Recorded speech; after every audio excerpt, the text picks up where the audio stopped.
Hello everyone, welcome to English Shorthand classes. Exercise 16. Get ready for the dictation. Start.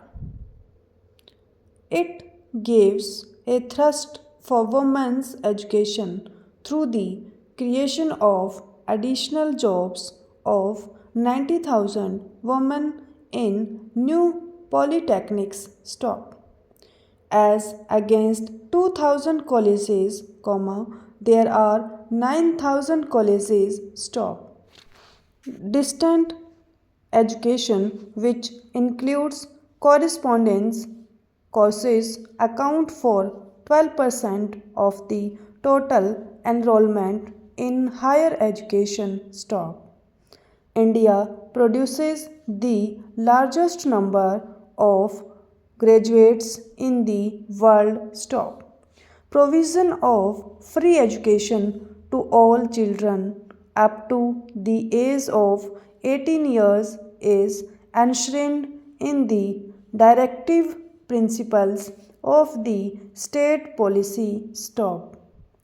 Determined efforts have been made to achieve this goal. Stop.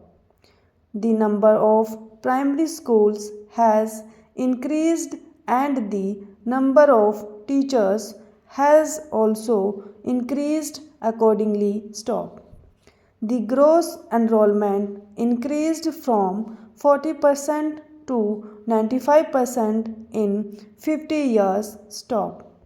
For upper primary, the gross enrollment ratio has increased from 12% to 67% during these years. Stop. In other words, 95% of the rural population living in 8 lakh habitations have a school within a walking distance of 1 kilometer and 80% have the school within a walking distance of 3 kilometers from their home. Stop.